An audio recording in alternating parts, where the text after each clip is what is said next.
네, 안녕하세요.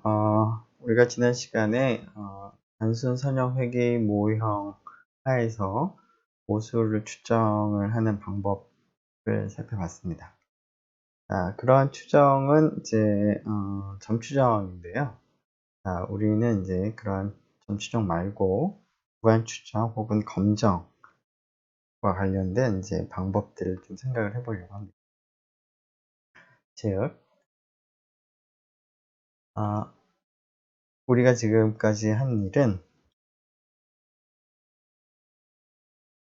다음과 같은 이제 구형을 이제 설정을 하고 그거로부터 이제 그 모형 하에서 그다음에 관측된 관측 자료로부터 베타 제로와 베타 원에 대한 추정을 이제 한 것이죠.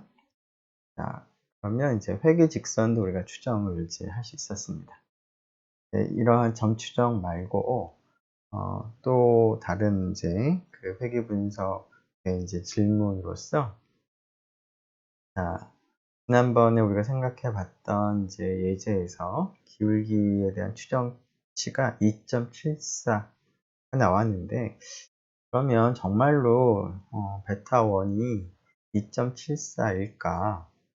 아니면은 2.74가 아닌 4는 안 될까? 아니면 베타 1이 0은 안 될까? 하는 이런 어, 가설을 세우고 그 가설이 그럴듯한지 아닌지 확인을 하는 검정을 하고자 한다면 어떻게 하는 것이 좋을까 하는 그런 질문을 우리가 할 수가 있을 것 같고요. 또 다른 하나는 다음 값이 결국 이제 오차인데요. 즉 response variable에 대해서 이제 그 평균 값을 뺀 것이 이제 오차가 되는데, 오차는 어떻게 우리가 추정을 할 수가 있는지, 오차에 대한 뭐 마찬가지로 그 검정이라던가 구간 추정 같은 것들은 어떻게 할 수 있을까 하는 그런 질문들을 이제 우리가 해볼 수가 있을 것 같습니다. 이러한 질문에 대한 답을 얻기 위해서는 우리가 예전에 그 뭐 10장 혹은 11장, 12장에서 했던 것과 마찬가지로 점 추정량을 바탕으로 해서 구간 추정이나 혹은 검정을 하기 위해서는 점 추정량 자체만을 알아서는 안 되고 그 점 추정량의 확률 분포에 대한 정보가 필요했습니다. 따라서 여기에서도 베타 1, 베타 제로에 대한 구간 추정이나 검정을 하기 위해서는 베타 1, 베타 제로에 대한 점 추정량인 베타 제로 헷 혹은 베타 1 헷, 이게 무엇이냐, 어떻게 계산하냐 뿐만 아니라 그 녀석의 확률적인 분포가 어떻게 되느냐에 대한 정보도 필요합니다. 그래서 이러한 점 추정량의 분포에 대해서 먼저 우리가 살펴보도록 하겠습니다. 자, 우선 이제 베타 1과 베타 제로 나눠서 한번 생각을 해보려고 하는데요. 자, 베타 1에 관한 추론을 하기 위해서는 베타 1에 대한 추정량이 베타 1 햇심으로 이 추정량 베타 1 햇에 대한 분포가 필요합니다. 분포에 대한 정보가. 자, 베타 1은 지금까지는 그냥 단순하게 관측값이 주어지면 계산을 어떻게 하는가 하는 관점에서만 생각을 했는데, 우리가 베타 1 햇의 분포를 우리가 알기 위해서는 베타 1 햇이 실제로 확률 변수라는 점을 이제 주의 깊게 살펴봐야 되겠습니다. 베타 1 햇을 한번 살펴보죠.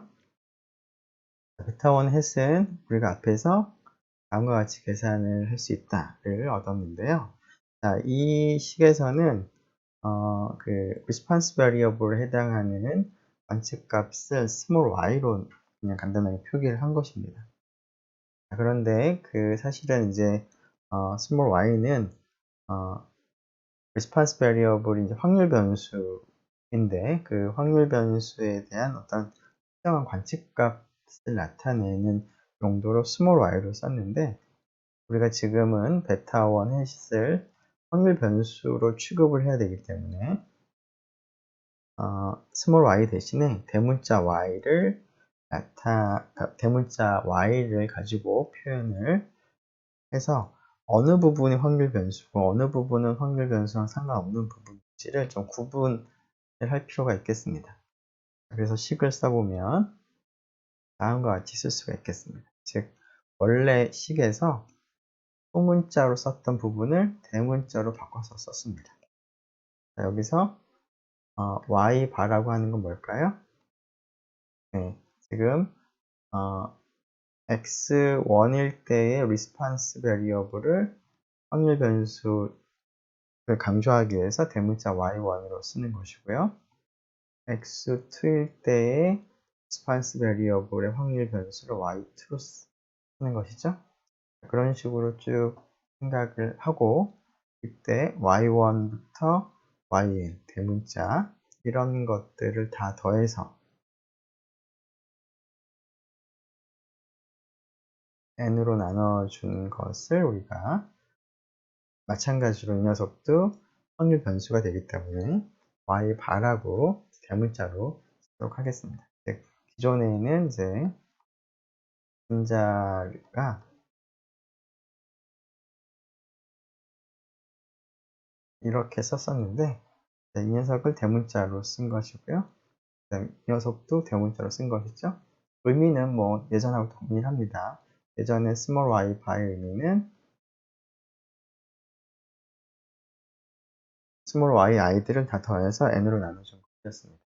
지금은 이제 확률 변수가 무엇인지 좀 명확하게 나타내고자 대문자로 쓴 것밖에 없습니다. 그런데 그러니까 이 부분을 잘 보면 자, 앞부분은 이제 x들인데 x들은 이제 그 인디펜던트 베리어블이고 그것은 이제 주어진 값이고 그것은 뭐 확률적으로 변하는 값은 아닙니다. 그냥 우리가 관측을 하는 x를 그냥 정하면 그냥 그게 뭐 상수값으로 있는 것이죠. 자, 그래서 y들이라는 확률 변수를 가지고 이제 이렇게 표현할 수가 있는데 분자를 이제 한번 전개를 한번 해보기 위해서 이렇게 곱셈을 해보겠습니다. 그러면 분자만 보면 어떤 적당한 상수에다가 확률 변수를 곱해서 다 더하고 빼기 적당한 상수하고 y바라고 하는 확률 변수를 곱해서 쭉 또 더하는 것을 이제 빼는 것과 같습니다. 분자만 보면 여기가 s의 xy가 되는 것이죠. 그런데 이 뒷부분은 어떻게 될까요? 자, 여기가 인덱스가 i인데 서메이션 인덱스가 i하고는 상관없습니다. 그래서 이 y반을 이렇게 묶어낼 수가 있죠. 이쪽으로 이렇게 지우고 앞에다 쓸 수 있습니다. 그런데 여기가 어떻게 될까요? 이거는 x들의 편차를 다 더한 것이기 때문에 x들의 편차를 다 더하면 얼마일까요? 네, 0이 됩니다. 그래서 이 뒷부분은 0이 돼서 y바라는 확률 변수에 0을 곱한 것과 같아서 결국 분자를 우리가 간단하게 쓰면 이렇게 쓸 수가 있습니다. 그렇죠? 자, 그래서 이 식을 보면 다음과 같이 쓸 수가 있습니다. 이걸 좀 지우죠. 자, 그럼 이렇게 쓰고 나면 베타1 해시 확률 변수라는 게 좀 더 명확해지고 그리고 베타1 해를 구성하는 그 근원적인 확률 변수가 어디서부터 나타나는지도 좀 명확해집니다. 지금 여기 있는 꼴을 보면 분모는 적당한 그냥 상수가 있는 것이고요. 그리고 분자는 상수하고 y들을 곱셈을 해서 쭉 더합니다. 즉 상수 간단하게 뭐 c라고 쓰면 c1, y1 더하기 c2, y2 해서 cn, yn이 되는 것이죠. 자, 그런데 y들의 분포는 어떻게 될까요? 네, 정규 분포입니다. 평균이 얼마죠? 베타 0 플러스 베타 1 xi가 평균이고 분산이 시그마 제곱인 정규 분포를 따른 우리가 단순 선형 회귀 모형을 이제 설정을 하고 우리가 진행을 하기 때문에 조금 더 정확하게는 이제 yi들은 베타 0 플러스 베타 1 xi 더하기 5차로 구성된다 라고 우리가 가정을 하는 것이 단순 선형 회귀 모형이었습니다. 자, 이때 엡실론 i들은 평균이 0이고 분산이 시그마 제곱 따른다 라고 했기 때문에 yi들은 여기 상수 값이 그냥 더해지는 것밖에 없으니까 엡실론의 분포가 도멀이기 때문에 정규분포이기 때문에 y도 정규분포가 되는데 차이가 있다면 평균이 그만큼 0으로부터 쉬프트가 일어나는 것 뿐입니다. 그리고 또 이런 단순 선형 회귀 모형에서의 또 점 중에 하나는 또 무엇이었냐면 오차들이 서로 독립이다라는 것이었습니다. 자, 오차들이 독립인데 지금 이런 오차에다가 상수를 더한 것이 y1, y2, yn이기 때문에 이 오차가 독립이라는 사실을 y 입장에서 생각을 해보면 이 녀석들도 독립입니다. 즉 여기에 있는 것을 보면 서로 독립인 정규분포를 따르는 확률 변수들을 상수배를 해서 쭉 더했습니다. 그러니까 그 정규분포를 얘기를 할 때 다음과 같은 얘기를 한 적이 있습니다. 독립인 확률 변수 각각이 정규분포를 따르면 그러한 독립인 확률 변수의 상수배를 다 더한 것도 여전히 정규분포를 따른다는 겁니다. 물론 평균하고 분산은 어떻게 C1부터 Cn이 구성이 되어 있느냐, 그리고 Y1부터 Yn들의 평균 분산이 어떻게 되느냐에 따라서 정해지긴 할 텐데, 중요한 것은 독립인 정규분포를 따르는 확률 변수들의 1차 결합은 마찬가지로 정규분포가 됩니다. 자, 그러면 결국 그런 입장에 생각해보면 베타1의 분포가 결국 이런 꼴이니까 베타1 햇이 베타1 햇의 분포는 분포 자체는 정규분포라는 겁니다. 자, 평균과 분산이 얼마인지만 이제 그러면 알아내면 베타1 햇의 분포에 대해서는 우리가 완벽하게 다 정보를 이제 알게 되겠습니다. 자, 그럼 평균과 분산을 한번 계산해 보도록 하죠. 자, 베타 1 햇의 평균은 어떻게 될까요?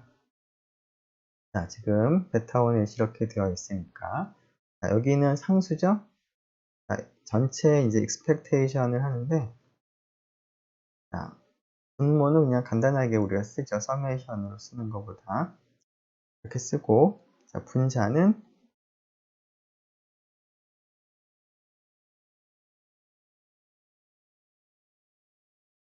이렇게 되는데 자, 확률 변수들을 여러 개를 다 더해 것의 이제 평균은 일단 상수는 앞으로 나가고요. 그리고 이러한 확률 변수 하나하나들의 평균들을 다 더하면 되겠습니다. 다시 확률 변수를 여러 개 더한 것의 평균은 각각의 확률 변수의 평균을 쭉 더하면 되는 것이죠. 그래서 summation 또는 expectation xi x가 yi가 됩니다. 이것을 조금 더 전개해 보면 자, summation의 이 부분은 상수니까 앞으로 나가고요. 그리고 이제 yi의 평균을 이제 곱셈을 하면 되는데 yi의 평균은 뭘까요? yi가 이렇게 주어지고 이 녀석의 평균이 0이므로 y의 평균은 이제 오로지 그 앞에 더해진 상수가 되겠습니다. 즉 베타 0 플러스 베타 1 xi가 i의 평균이 되겠습니다. 요 값을 이제 계산을 한 것이 베타1 햇의 평균이 되겠습니다. 자, 그런데 요 값을 계산을 하는데 우리가 조금 전에 요 분자를 이제 이렇게 넘길 때 이제 y 바 부분은 이제 없어도 괜찮은데 이렇게 하는 과정에서 우리가 사용하는 것이 뭐냐면 xi, x바의 합이 사이의 편차의 합이 0이라는 사실을 이제 우리가 활용을 한 것이죠. 여기서도 이제 그런 것을 좀 이용할 수가 있을 것 같은데요. 자, 그 사실을 이제 이용을 하기 위해서 자, 뒷부분에서 베타1 하고 xi가 있는데 이 부분을 이렇게 쓰겠습니다.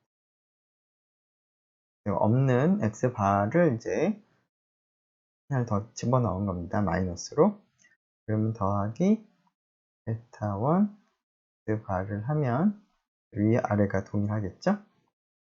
마이너스 플러스니까 베타1 앞에 곱해져 있고요. 자, 근데 요 식에서 이 부분하고 이 부분은 xi, 네, xi보다는 이제 서메이션 인덱스가 i인데 인덱스 i에 따라서 바뀌는 값이 아닙니다. 그러니까 이 부분은 같이 위에서 y 바와 같이 그래서 얘하고 전개를 할 때 앞에 있는 xi들의 편차들의 합이 0이 되므로 여기 있는 것은 전개하면 어차피 이것들은 인덱스 i 상관없으니까 서메이션을 할 때 이제 묶어낼 수가 있고 그러고 나면 이 편차들의 합이 0이므로 0이 됩니다. 그래서 사실은 남는 거는 네, 죄송합니다. 네, 계속 계산을 좀 해보죠. 자, 그러면 우리가 고려해야 될 부분은 오로지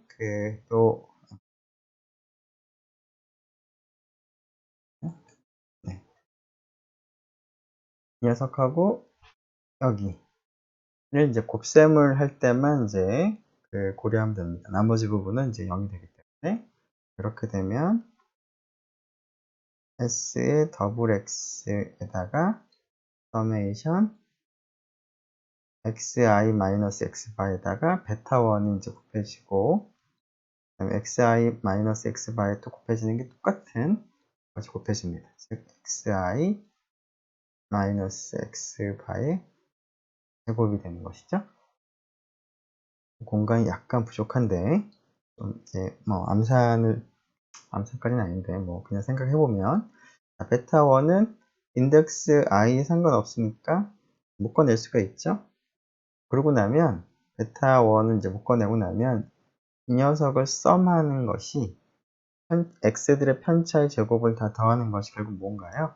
이게 바로 분모에 있는 s 더블 x가 됩니다. 따라서 베타1을 묶어내고 나면 분자 즉 오른쪽에 있는 것이 s 더블 x가 돼서 분모에 있는 s 더블 x랑 캔슬되면 남는 게 베타1이 됩니다. 자, 결과를 좀 정리해 보죠.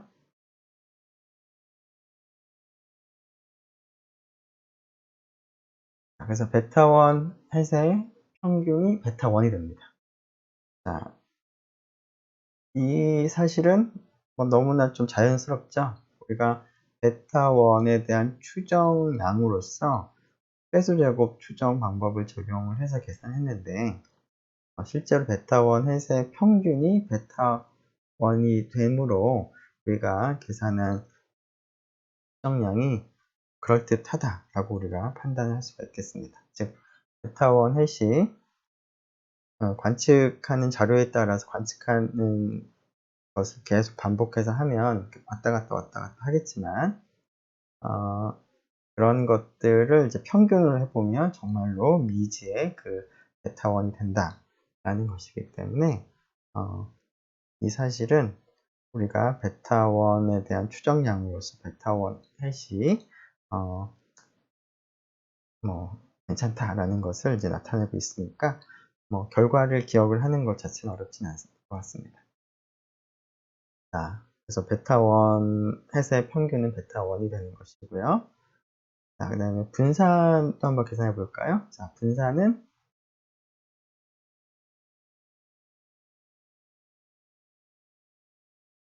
자, 어떻게 될까? 여기 있는 것을 보면 자, 마찬가지로 했던 방법을 그대로 적용을 해보면 여기 그 분모에 있는 것은 상수니까 상수가 앞으로 나올 때는 분산을 계산할 땐 제곱으로 이제 나와야 되겠죠? 자, 그리고 서메이션을 하는데 서메이션 하기 전에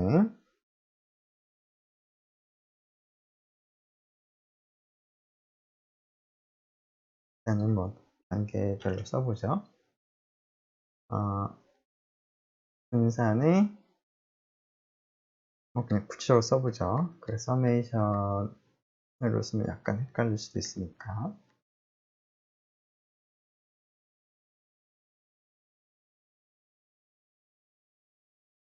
자, 이런 확률 변수들의 상수를 곱해서 다 더한 것에 분산을 계산하고 싶습니다.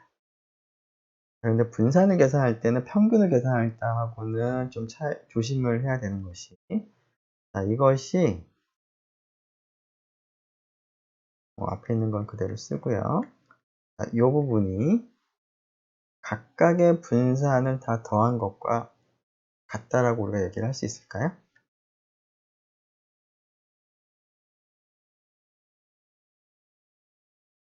네, 첫 번째 변수의 분산,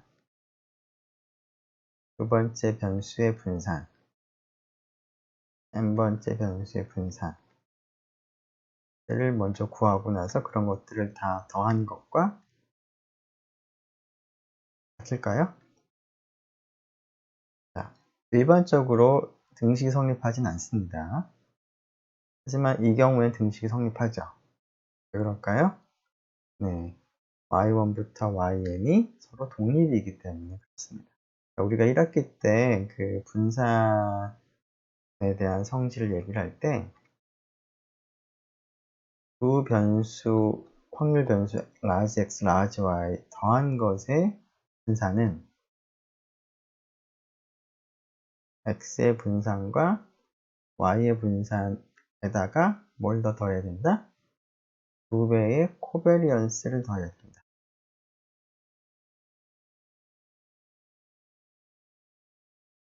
라고 얘기를 했습니다. 그런데 x하고 y가 만일에 독립이면 코베리언스가 0이 되죠. 그런 경우에는 x하고 y의 분산의 합과 같아집니다. 그런데 일반적으로 독립이 아닌 경우에는 코베리언스를 고려해야지만 같습니다. 자, 조금 전에 우리가 얘기할 때 그 오차들이 독립이기 때문에 y1부터 yn이 독립이다라고 얘기를 했고요. 그 사실에 의해서 전체 더한 녀석의 분산은 각각 확률 변수의 분산을 다 더한 것과 같습니다. 자, 그러면 이 녀석을 서메이션으로 표현해 보도록 하죠. 자, 서메이션. 자, 요 상수는 그 분산을 계산할 때 제곱으로 나오면 됩니다. 그리고 뒤에 있는 것은 y1, y2, yn의 분산, 즉 yi의 분산이 있습니다. 자, yi의 분산은 아까 얼마라고 두고 시작을 한 거라고 그랬었냐면 yi 분산은 전부 시그마 제곱이다 라고 우리가 둔 겁니다. 자, 그러고 나면 되나요? 시그마 제곱은 이제 서메이션 밖으로 묶어내고, 자, 서메이션을 하게 되면 x들의 편차의 제곱의 합이므로 그게 분모에 있는 s의 더블 x랑 같은데 분모는 그 녀석의 제곱이니까 약분을 하고 나면 남는 것이 분모의 s의 더블 x가 하나가 남습니다. 그래서 베타1 햇의 분산은 바로 이렇게 주어집니다. 이렇게 주어지겠습니다. 자, 따라서 베타1 햇의 분포는 정규 분포라고 앞에서 얘기를 했는데 평균과 분산을 다음과 같이 얻었으므로 결국 이러한 정규 분포를 따른다는 것을 우리가 알 수가 있습니다. 자, 계산한 내용을 이제 지우죠. 자, 물론 이제 요 계산을 우리가 앞에서 했던 것을 네, 일단 적어놨으니까 여러분들이 이 계산을 다시 한번 보면 쉽게 이해를 할 수 있을 것 같고요. 자, 우리에게 필요한 정보는 이 녀석입니다. 네, 이 녀석을 여러분들이 기억을 하고 있으면 좋을 것 같은데 정규분포라는 사실은 쉽게 기억을 할 수 있을 것 같고요. 네, 평균이 베타1이라는 것도 자연스럽고요. 한 가지 이제 좀 신경 써서 기억을 할 것이 분산이 그렇게 된다라는 것은 특별한 이유를 생각하기는 쉽지는 않을 것 같으니까 그냥 여러분들이 기억을 잘 하면 좋겠습니다. 자, 그러면 이 분포로부터 드디어 우리가 그 구간 추정이라던가 검정을 이제 할 수가 있을 텐데요. 자, 이러한 이제 검정, 구간 추정을 할 때 그 추정량의 표준 편차인 즉 표준 오차가 이제 중요하게 역할을 합니다. 그래서 표준 오차를 생각을 해보면 표준 오차는 다른 것이 아니라 그 추정량인 확률 변수의 표준 편차를 의미하므로 이 녀석의 루트를 택한 겁니다. 그래서 스탠다드 에러, 표준 오차죠. 베타1 햇의 표준 오차는 앞에 베타1 햇의 분산의 루트를 택한 표준 편차인 루트 S 더블 X분의 시그마가 됩니다. 물론 이 값을 내가 알면 좋겠지만 분모에 있는 값은 당연히 이제 관측을 하게 되는 인디펜던트 베리어블로부터 계산이 되는 거니까 이 값은 우리가 정확하게 계산을 할 수가 있습니다. 하지만 모르는 것이 바로 시그마입니다. 앞에서 그런데 이 시그마를 추정을 이제 하는 한 가지 방법으로서 MSE를 생각을 했었습니다. MSE는 SSE를 n-2로 나눠준 값이고요. 이 값을 S제곱이라고도 썼습니다. 이것은 뭐에 대한 추정을 쓸 수 있냐면 시그마 제곱에 대한 추정으로 우리가 사용을 할 수가 있었습니다. 자, 그래서 시그마를 모르는 경우에는 추정을 해야 되는데 무엇으로 추정을 할까요? 스몰 s로 시그마를 추정을 하면 될 것 같습니다. 그래서 표준 오차를 이제 추정을 하는 값으로 다음을 쓰도록 하겠습니다. 여기서 s가 s를 의미합니다. 이제 s제곱에 즉 MSE의 루트를 택해야 되겠죠. 즉 s는 루트 MSE 혹은 루트 SSE를 n-2로 나눠준 거의 루트를 의미합니다. 그래서 왼쪽은 표준 오차, 오른쪽은 그 표준 오차에 대한 추정치가 되겠습니다. 네, S는 다시 한번 여기 썼고요. 네. 자, 그러면 이것을 토대로 해서 앞에서의 베타1 햇에 대한 정보로부터 표준화를 통해서 다음과 같은 확률 변수들을 우리가 생각을 하고 그러한 것의 분포를 얘기할 수가 있겠습니다. 우선 베타1 햇의 표준화를 한번 해보죠. 표준화를 한다는 것은 여기서 평균을 빼는데 평균이 베타1이었고요. 그러고 나서 뭘로 나눠주냐면 베타1 햇의 표준 편차, 즉 표준 오차로 나눗셈을 하는 겁니다.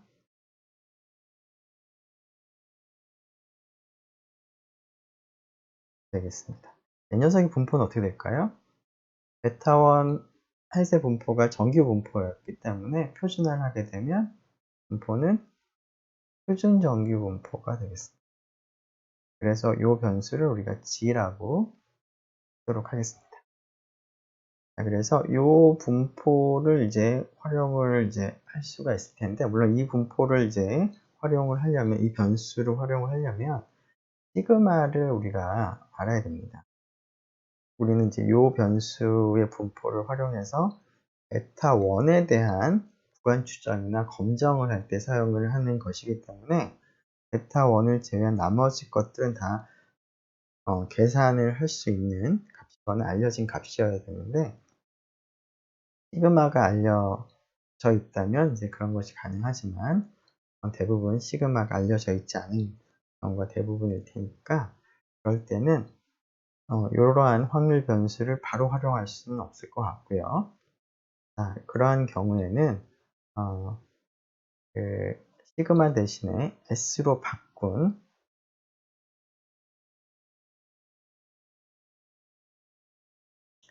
이 확률 변수를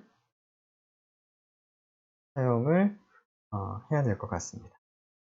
자, 여기서는 베타 1을 제외한 나머지는 다 계산이 되는 것이죠. S의 더블 X나 S나 베타 1 해시나 그 자료가 주어지면 다 계산이 가능합니다. 그런데 이 확률 변수를 이용해서 베타 1에 대한 구간 추정이나 검정을 하기 위해서는 이 녀석의 분포가 필요한데요. 이 녀석의 분포가 어떤 분포일 것 같나요? 짐작을 한다면, 앞에서 정규 분포를 따르는 확률 변수에서 시그마를 추정을 이제 하게 되면 이 녀석의 분포가 T 분포였습니다. 그래서 그걸 떠올린다면 이 사실을 아마도 어느 정도 예측을 할 수가 있을 것 같습니다. 이 확률 변수는 T분포를 따르는데, T분포는 자유도가 정해져 있습니다. 이 경우엔 자유도가 n-2가 됩니다. 그래서 이 확률 변수를 우리가 T라고 표시를 하도록 할 텐데요. 그 확률 변수의 분포는 자유도가 n-2인 T분포가 됩니다. 자, 그 이유를 잠깐 보죠. 왜 그런지. 자, 그 T를 만드는 과정을 생각해 보면 다음과 같이 하면 만들어집니다. 자, G를 뭘로 나누냐면 루트에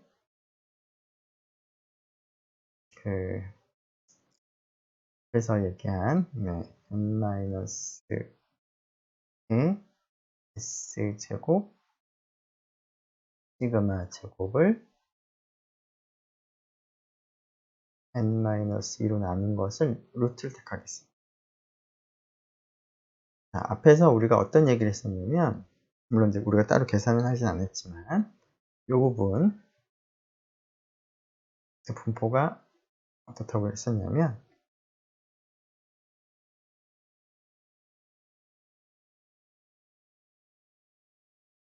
카이제곱 분포다 라는 얘기를 한 적이 있었습니다. 우리가 반차 제곱합, SSE 이런 것들을 얘기를 할 때, 자, 근데 이 녀석은 자유도가 n-인 카이제곱 분포를 따르는데요. 이 녀석의 분포를 우리가 생각해 보면 이 확률 변수는 G라는 확률 변수하고는 이제 독립이 됩니다. 그래서 이렇게 나눈 이 확률 변수는 이런 꼴입니다. G 나누기 루트 U 나누기 R. 자, 여기서 G는 표준 연기 분포를 따르고요. U는 자유도가 R인 카이제곱 분포를 따르고 U하고 G는 서로 독립인 그런 상황이 됩니다. 여기 n-2로 나눠준 것도 이 동그라미에 해당하는 확률 변수의 자유도죠. 카이제곱 분포를 따르고 있고, 그런데 우리가 알고 있는 사실 중에 하나가 뭐냐면 이 녀석의 분포가 어떻게 된다? T분포라는 겁니다. 자유도가 R이. 자, 그러면 이 녀석의 분포가 이러한 조건들 딱 만족하고 있으므로, 여기는 조건들 딱 만족하고 있으므로 이 녀석의 분포가 자유도가 n-2인 T분포가 된다는 것을 우리가 알 수가 있는데요. 여기 있는 것이 다른 게 아니라 n-2로 나눗셈을 하고 나면 좀 더 계산해 볼까요? 여기 좀 지워야 되겠네요.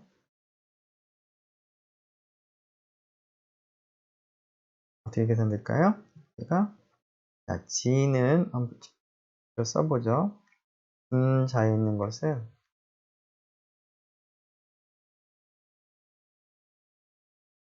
이렇게 됐고, 분모는 루트에 n-2는 이제 캔슬되고 남는 거는 s제곱 시그마 제곱인데, 루트가 있으니까 루트를 밖으로 나가면 시그마분의 s로 나가겠죠? 자, 분모에 있는 시그마와 분자의 분모에 있는 시그마가 캔슬이 되고, 따라서 남는 거는, 자, 여기 분모에 s가 있죠? 자, 그게 이제 분자의 분모로 들어갑니다. 그리고 이제 원래 있던 거는 그대로 쓰고요. 즉, 여기 있는 녀석이 다름 아니라 이렇게 얻어진 겁니다. 따라서 이 녀석이 자유도가 n-2인 t분포를 따른다 라는 겁니다. 네, 그런 이유에 의해서 이런 t분포를 우리가 얻어낼 수가 있고요. 자, 이 사실 정리하면 g, 표준화되는 확률 변수는 표준여기 분포를 따르고, 이때 시그마 대신에 s로 바꾼 거는 자유도가 n-2가 되는 n-2가 되는 t분포를 따릅니다.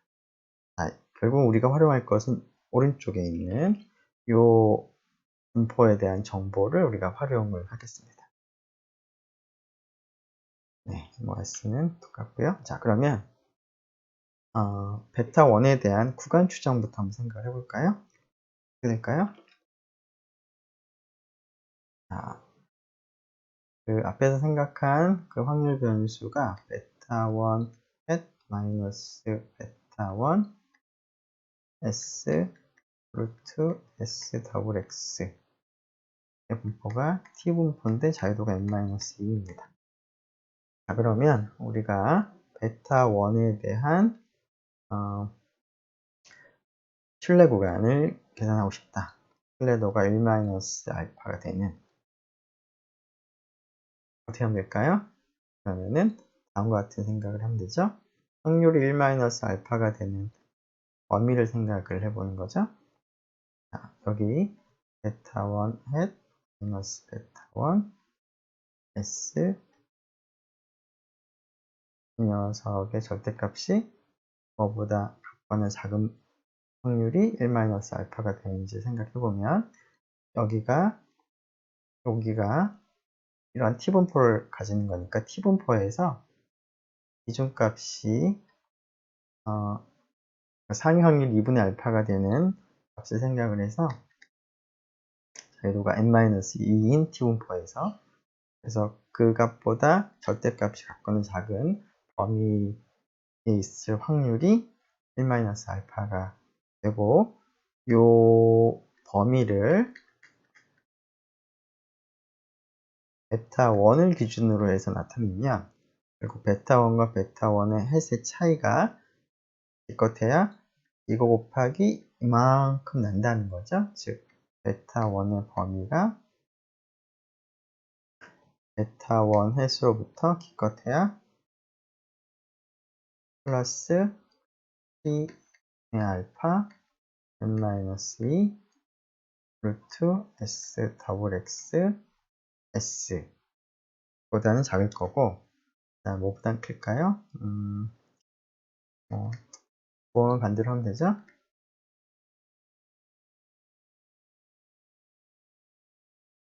이렇게 되겠습니다. 그래서 베타 1이 있을 법한 신뢰도 1-알파의 신뢰 구간으로서 얘부터 얘 구간을 우리가 택하는 것이죠. 예전에 했던 방법에서 거의 똑같습니다. 그래서 결국은 그 베타 원 햇 점추정량 플러스 마이너스 t분포이기 때문에 t의 2분의 알파 그 다음에 뭐죠? 베타 원 햇에 대한 그 표준 오차에 대한 추정치. 그래서 여기가 추정치가 들어갔기 때문에 여기가 g가 아니라 t로 들어갔습니다. t 2분의 알파로.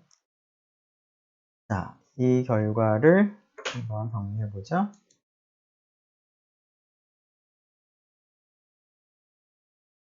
자, 기울기 베타 1에 대한 추론 중에서 첫 번째 플레 구간은 다음과 같이 주어지겠다. 자, 가설 검정에 대해서도 한번 생각을 해보죠. 자, 베타 1이 어떤 주어진 값이냐 아니면 그 값보다 뭐 크냐 작으냐 라고 하는 이제 가설을 이제 검정하고 싶을 때 마찬가지로 이제 분포가 t분포다라는 사실만 사용을 하면 되겠습니다. 자, 그러면 지금 뒷모가설은 다음과 같이 오른쪽에 있는 상수값을 지금까지는 이제 뭐 mu equal mu 제로라고 썼는데요. 자, 지금 베타 1에 대한 이제 기준값이니까 베타 1에 대한 기준값 제로라고 쓰는 건데 뭐 괄호를 쓰기 귀찮은 거니까 그냥 베타 1에 대한 기준값 제로라고 쓴 겁니다. 10이라는 의미라기보다는. 자, 그러면 이러한 이제 가설 검정을 할 때 우리가 그 택하는 검정 통계량 생각을 해봐야 되겠죠? 자, 검정 통계량은 당연히 뭘 택할까요? 앞에서 우리가 생각한 T분포를 따르는 이제 확률 변수를 생각을 하겠습니다. 그게 뭐였냐면 베타 1 햇 마이너스 베타 1 S 루트 S 더블 X였는데요. 자, 베타 1은 모르는 거죠. 따라서 우리가 생각할 검정 통계량으로는 베타 1 대신에 H0 규모가설에서 비교한 값인 오른쪽 값을 바꾸는 겁니다.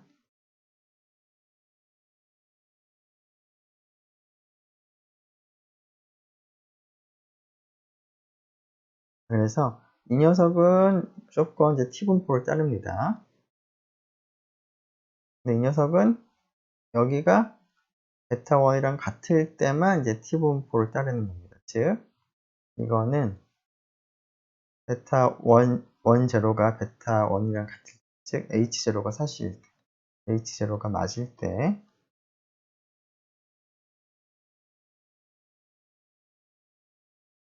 자유도가 n-2인 t분포를 따르게 됩니다. 이렇게. 따라서 우리가 이제 생각하는 기강력을 생각할 때는 제 1.56의 확률, 유의 수준을 알파로 하는 이제 기준값을 정하는데 H1이 베타 1이 베타 1 제로보다 크다 일 때와 베타 1이 베타 1 제로보다 작을 때 베타 1이 측검정으로 베타 1 제로 다를 때마다 이제 기강력의 모습이 좀 달라지겠죠? 자, 그럼 기강력은 일단 형태를 보면 이 경우에는 기강력의 형태가 이 검정 통계량의 값이 기준값보다 굉장히 크게 나오면 H0가 맞다기보다는 H1이 맞다라고 판단을 하는 것이 자연스럽겠습니다. 지금까지 했던 걸 그대로 반복하는 거죠. 자, 그러면 기준값은 뭐냐?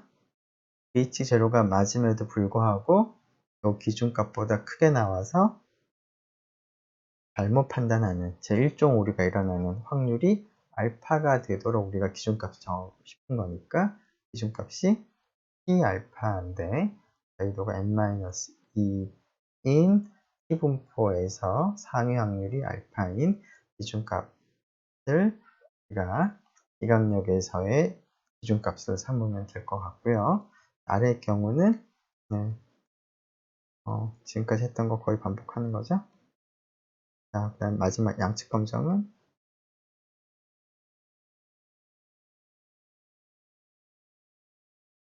이렇게 되겠습니다. 자유도만 이제 조금 조심하면 되는 거죠. 자, 이것을 정리를 해보자.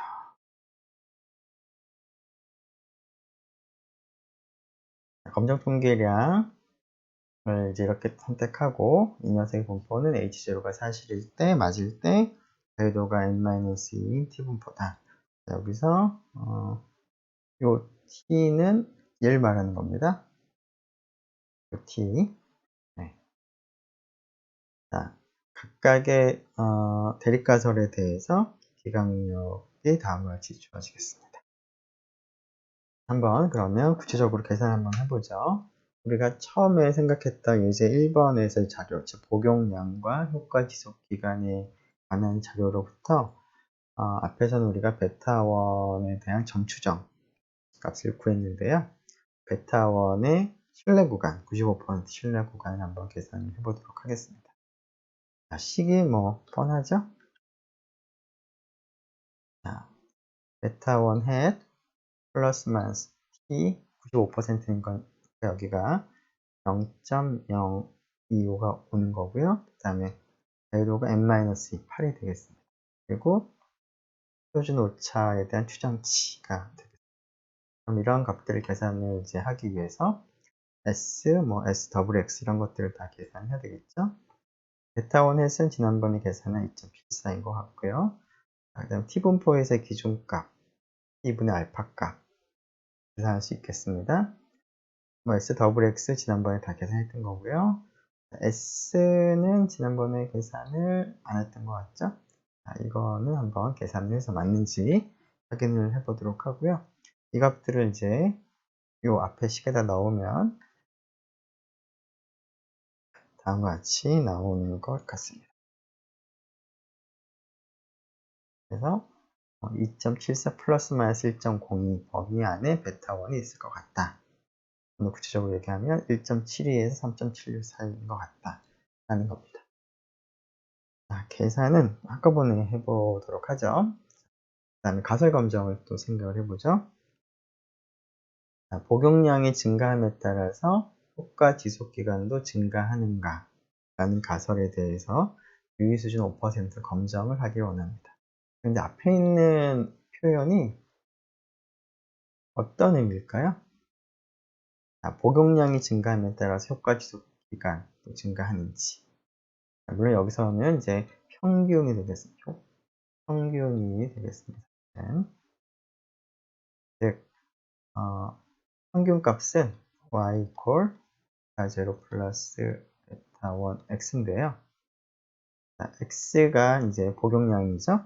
x가 증가함에 따라서 전체도 증가하는가. 즉, 기울기 베타 1이 0보다 큰가? 라는 질문이 되겠습니다. 그렇죠? 자, 그러면 H0 기무가설은 베타 1이 0이다. 대립가설은 아니다. 베타 1이 0보다 크다. 두고 우리가 하면 될 텐데 검정 통계량의 관측값을 계산은 어떻게 할까요? 자, 베타 1 햇 계산을 한 거에서 베타 1 제로, 얘가 1 제로죠? 0을 빼고요. 그 다음에 S 루트 S 더블 X를 뺀 것인데 이 녀석이 자 H1이 뭐보다 크다니까 기강력을 생각을 해보면 T가 T 알파 보다 같거나 크면은 H0를 기각을 하겠습니다. 자, 그래서 T0를 계산을 하고 T 알파랑 비교를 하면 되겠습니다.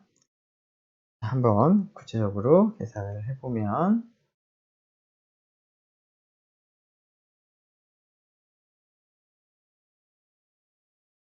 자, 다음과 같이 가설을 수립하고요. 자, 검정 통계량을 써보고 기강력을 쓰고 기강력에서의 기준값을 계산을 해보고 검정 통계량의 실제 관측값을 계산하고 T0 계산해보니까 6.213 얘하고 얘를 비교하니까 기강력 범위 안에 T0가 들어오므로 H0를 기각을 하겠습니다. H0를 기각한다는 뜻은 베타1이 0보다 크다라고 얘기할 수 있겠다. 즉, 복용량이 증가함에 따라서 효과 지속 기간의 평균도 증가를 하는 것이 거의 그럴듯해 보인다. 그러한 그것이 주어진 자료로부터 충분히 설득력이 있다. 뚜렷한 증거가 있다고 볼 수 있다. 라고 우리가 결론을 내릴 수가 있겠습니다. 자, 근데 여기서 한 가지 좀 주의할 것은 그 베타1이 0이라고 하는 규모 가설이 좀 전에 기각을 했는데요. 기각되지 않았다면 그 경우는 어떻게 이 결론을 해석을 해야 될까 생각을 해보죠. 자, 베타1 이퀄 0이 기각되지 않았으면 베타1이 0이구나 라고 이제 생각을 해야 될 것 같은데 그 의미가 무엇일까? 베타1이 0이라면 기울기가 0이기 때문에